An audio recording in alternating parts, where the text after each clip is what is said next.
Mga Yasper na back, it's me, Ganda Wanda. Kasama niyo pa rin dito sa 101.1 Yes FM. Yung tono yun. Invento. Ngayon darating na Pasko. Eto na nga, kung kanina ang pinag-uusapan natin ay inspirasyon.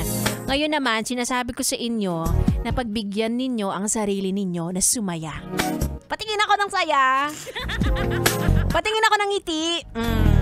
Ba may tinga-tinga pa? Nakakaloka ka naman. O hindi pero biro Dahil sa mga nangyari ngayong taon na to, kung looking back, nag-i-English pa siya.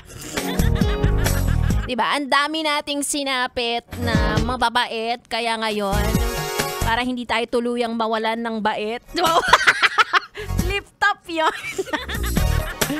Ilibre mo naman ang sarili mo. Kaya naman, pagbigyan mo ang sarili mo ngayong darating na Pasko, diba? Huwag mong tipirin. Kung may gusto kang bilhin, go! Bili mo, deserve mo yan. Lagi kong sasabihin sa'yo, deserve mo yan.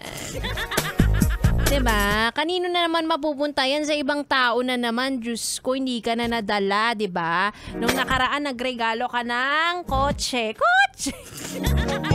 Sabi ni Joshua, ano sabi mo? May gusto akong dalahin.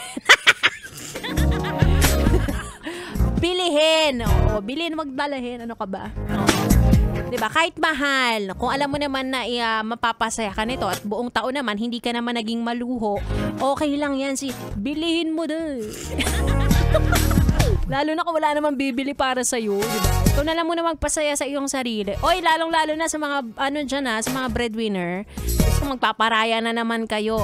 Bilihan nyo yung sarili nyo ngayon, medyo magbawas kayo ng pagbibigyan nyo ng regalo, lalo na kung hindi nyo naman kapamilya, Diyos ko. O kaya naman kung sa boylet lang mapupunta, hindi ka naman binibigyan ng label. Diyos ko! Wag na. Piliin ang pagreregaluhan. Kung gusto mo talagang bigyan lahat. May next year pa naman, may Pasko pa ulit. Taon-taon yan, huy. Wag kang Pagdating ng January, wala ka na naman pera, wala ka na naman datong, tapos mangungutang ka na naman. Diyos ko!